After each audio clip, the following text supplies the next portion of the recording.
It's about creating conversations that you can share with other people. Arrow.net, ARROE.net. All right, let's do it. Let's play it forward. These are real people, real stories, the struggle to play it forward. Episode number 483 is with Cassidy and Clark Freeman from Yellowbrickroad. For you guys to be on this project, I'm so fascinated with this, and the reason why is because I'm really good friends with Ryan J., who is an expert when it comes to the Yellowbrickroad, Wizard of Oz. So I just feel so close to what you guys are doing to this, and it's just fascinating with how this story has grown. It's true. Making this movie, I mean, we're 12 years in now. This movie came out 12 years ago.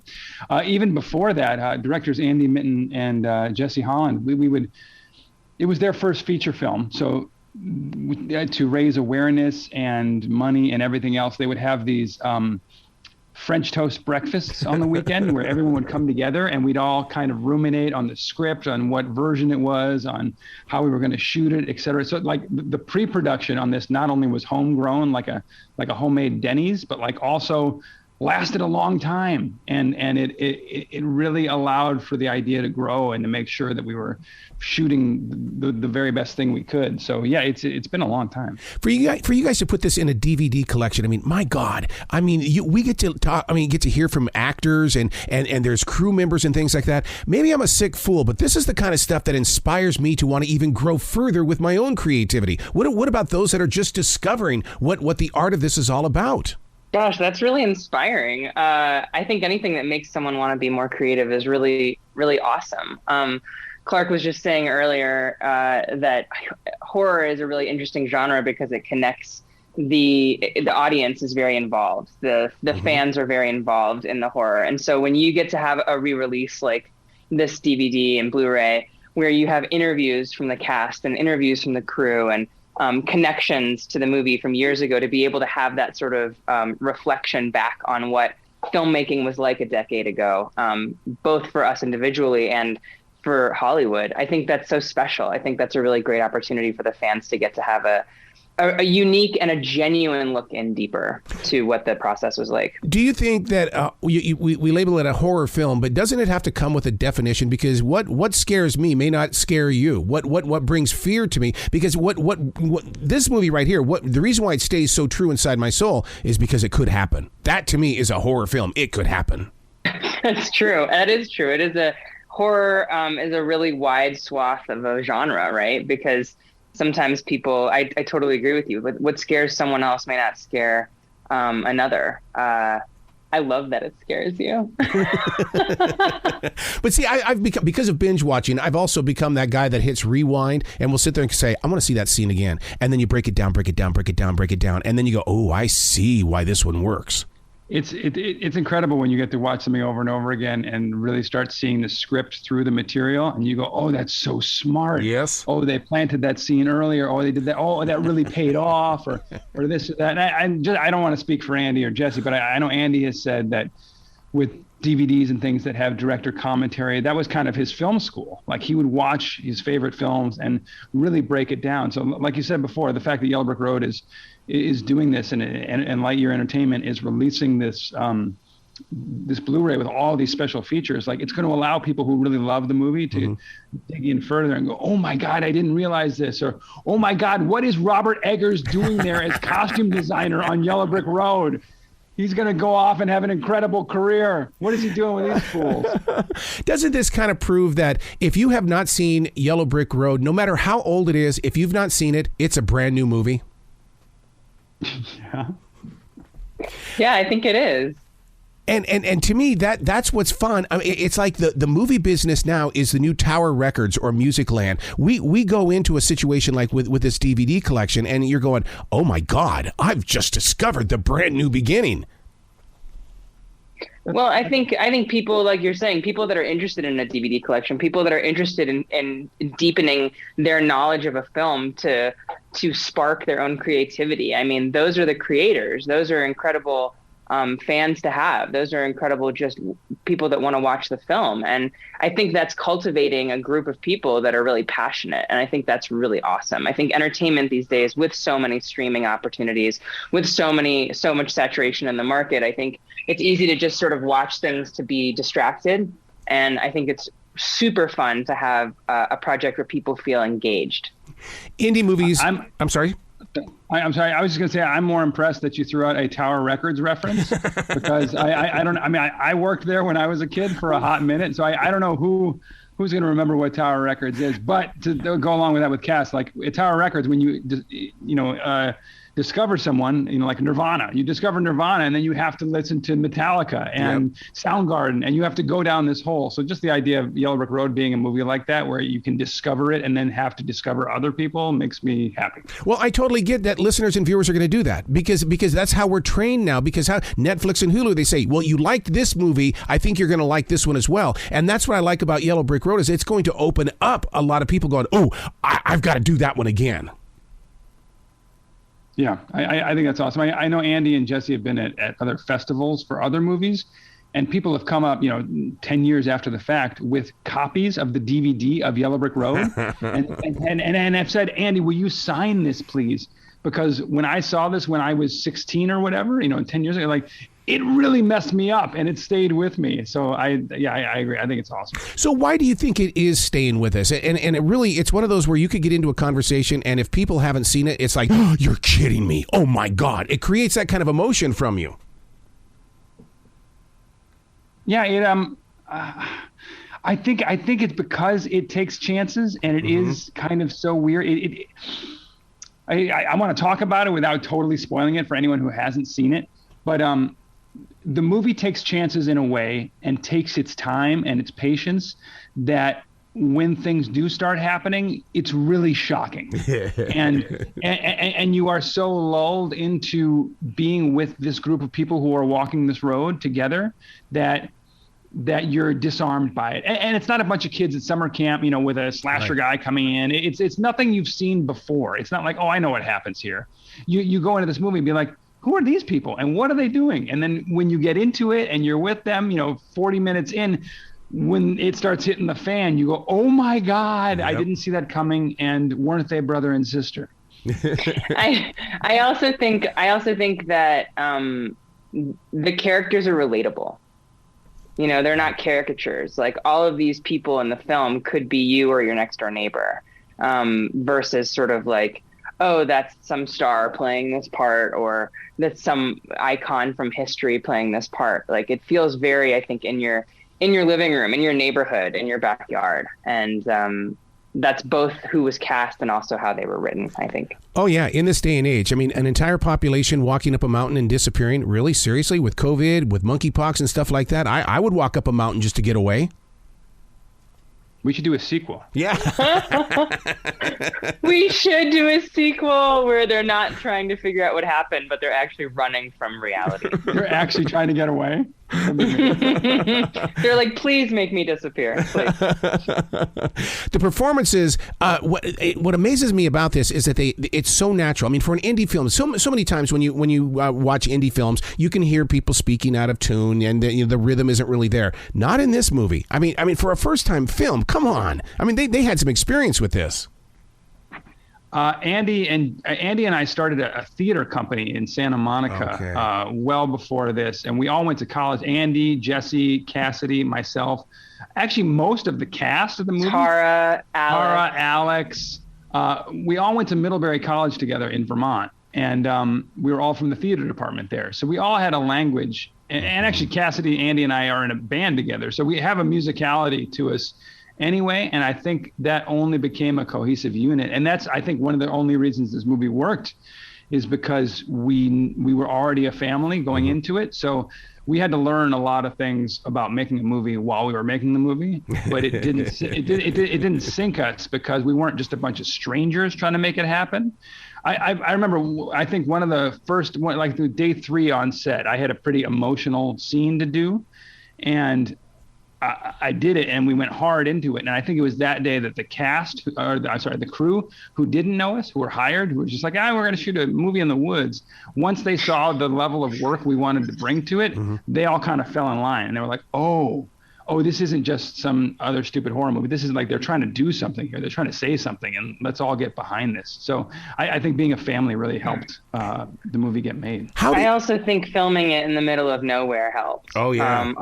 In a couple ways, like not trying to make the woods of Los Angeles look like New Hampshire, but actually going to New Hampshire, Palmdale for New Hampshire. No, we like went to New Hampshire and tried to make it feel as real as possible as well. And that meant sometimes that like we had locations that we lost the day before we were supposed to shoot there, because the land was owned by someone we didn't know, or so it was or it was federal land or whatever. So, and we also had a lot of kindness of those around us. There was a family that really helped us out a lot when we were filming and lost a bunch of locations. And so that kind of camaraderie, that kind of like, your pants are around your ankles and you're like, what am I going to do now? And, you kind of like, you have people that come and they bring you kindness, honestly, not because they know what the finished product is going to be like, but because, like you said, they're interested in investing in creativity. They're interested in investing in passion. And I think that inciting like feeling is important, and I think makes the end product feel a lot more genuine. You talk about being in the middle of nowhere. I'm from Montana. That there's nowhere all over that place, and I found a lot of energy being there. I always thought it was on the corner of walk and don't walk, and to me that's where creative energy becomes a collaboration. We are also from Montana. Where are you from? I'm from Billings. Where are you from? Livingston. Oh my God, Livingston, the Windy City, the true Windy City. Yeah. Oh my God. Chicago and Livingston, so we just couldn't get away from the wind. Oh my God. Yeah. So you guys are familiar with the Bozeman Tunnel then? Of course. Yes. Oh my grandfather helped create that. And so I hate that the highway doesn't let you go by it anymore, because I would always look over to the side of the road going up that twisty mountain and go, that's my grandfather. Oh, that's so cool. That's so cool. Yeah. Wow. Yeah, I mean, being from Montana, spending a lot of time there, going to school in Vermont, shooting in New Hampshire, there is something special about the nothingness. Yeah. So now, what did you both learn from this? Because I mean, the one thing that I've studied in talking with musicians and stuff like that, the song is never done; it evolves. Do you not think this is also evolving? Absolutely. This is also evolving. We're lucky enough to be able to re-release this movie. Mm-hmm. And I believe Jesse got to go in and redo some special effects and tweak some things. So it's not exactly the same movie. I think they tried to adjust things that people had problems with, not to the point of, changing it completely, but at least smoothing it over to make people happier. But I also think that the art form is constantly evolving. So like any musician or actor or director will tell you, as soon as they finish their project, they're like, "Ooh, I messed that up. I want to do another one and do it better." Or this next album is going to be even greater. Or, "Oh, wait till I take this idea and do the next movie." So it's constantly, hopefully, going upward and evolving. One of the things that I learned over the weekend is it's called Lights and Magic, and it was a story about George Lucas. And you don't really ever hear the stories of the way that his studio was basically a bunch of old raggedy couches. Did you guys go through that moment too, where we all had this vision of you superstar actors and producers and directors, that you live this lavish lifestyle, but in reality, it was a hole. Lavish lifestyle. No, you mean when we were actually filming this film? Oh, no, filming it, putting it together, everything like that. Absolutely. Oh, no. We were like living in a cabin. We were eating peanut butter and jelly sandwiches. I think having worked on productions that do have a lot of money on different networks and whatnot, obviously it feels different. But I honestly think the more money that you get, sometimes the further away from the creativity you get. Yep. I think that when you have boundaries, whether they're financial or logistical or circumstantial, I think that you have no choice but to lean into what you're trying to make, and make something out of, quote, nothing. That to me is more fun too, because you have a greater sense of accomplishment. When you have sort of an endless supply of money, you kind of can always say, well, it could have been better. I could have, money doesn't fix it all. Right. I also think that people have an idea of actors in Hollywood and producing and all of that. And I think some of it's true, and I think most of it's not. With your music backgrounds, what kept you from going in there saying, I think I can do a better soundtrack in the background? I'm more experienced, more mature in life. Let me try this with this song or with this lay of music. Because we have our pillar of musicality, Mr. Andy Mitten, standing in the way, and I defer to him. And I defer to him on all things music. It's like, oh, I want Stone Temple Pilots meets Beach Boys meets everyone else. I'm just going to talk to Andy about that. I'll drum for him, and that's it. No, I think what that came down to bring money back into it is I believe there were a couple songs that Andy and Jesse really wanted in there that would be recognizable, or at least voices that were recognizable, to give it that old-timey feel, so they could pay for that with what money we had. And then I do know that a bunch of those tracks Andy actually made. Wow. So like that's him making the music and sneaking it in there to make it sound like everything else. So it's another testament to him, his own musicality and what he can do on a shoestring budget. Do you look at any of today's modern movies and go, oh, you guys borrowed that from my film? You borrowed it. That's totally our film. That's a really good question. I don't think Yellowbrickroad's been one of those things, one of those babies that you birth that afterwards you're like, whoo, I need a scotch and a cigarette. So like put that away. So like I'm not going to think about it for a while, but I can't think of anything like that. No, can you, Cass? No, and I also think I think that there is only so many colors, if I can. Yeah. Like, so we are all mixing them and we're all making them. And I don't know that even if I saw something that reminded me of Yellowbrickroad, I would necessarily be like, they stole that from us. I think we inspire each other. Yeah. You know what I mean? And I think as long as what you're telling is coming from your heart and what you've watched and been inspired by, like, you know, go for it. Yeah. I think what is that quote that it's like the greatest form of help me out here. It's early and I'm a new mom. Yes, thank you. Yeah, exactly. Thank you. Wow. So Clark, I'm in Kyle Petty country, and I mean that big drive every year. So many people come from Charlotte to do that ride. I'm so proud of you for being a part of it as well. Of course. It's such a magical time for everybody. I mean, and everybody is invited to be a part of that ride. That's awesome. Yeah. Where are you in North Carolina again? You're in Charlotte? I'm in Charlotte, yeah. Yeah, and so, you know, cool. and you know, Motor City USA is up there in Mooresville. We've got the Charlotte Motor Speedway and all that kind of stuff. So Kyle Petty, and the Pettys have just been a major part of this community ever since I got here in '85. Wow. So wow, 85. You went from Montana to Charlotte? Yeah, I had that big radio dream. I wanted to go to California, not as a nobody. I wanted to go as somebody, and I was like, I'm still searching for somebody. Cool. Yeah. Always looking for somebody.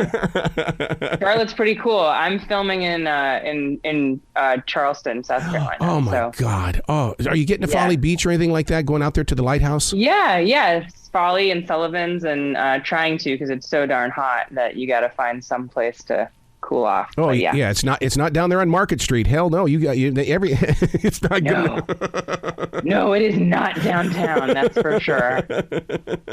So what are you guys going to do for the next project now? Because now you've put yourself out there again with this. You're introducing yourself to new people as well as followers and stuff like that. We're going to say, what's next? We got to have it. What's next?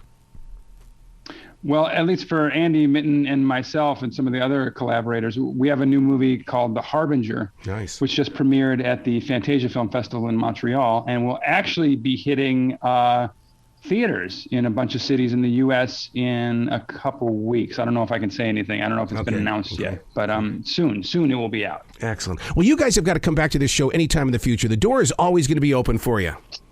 Oh, thank you. That's really kind. For a fellow Montanan, that makes us feel good, Arrow. We'll meet over there at that Yellowstone River, and we'll have lunch sometime. Yes, let's do that. Be brilliant today, you two. Thank you. You as well.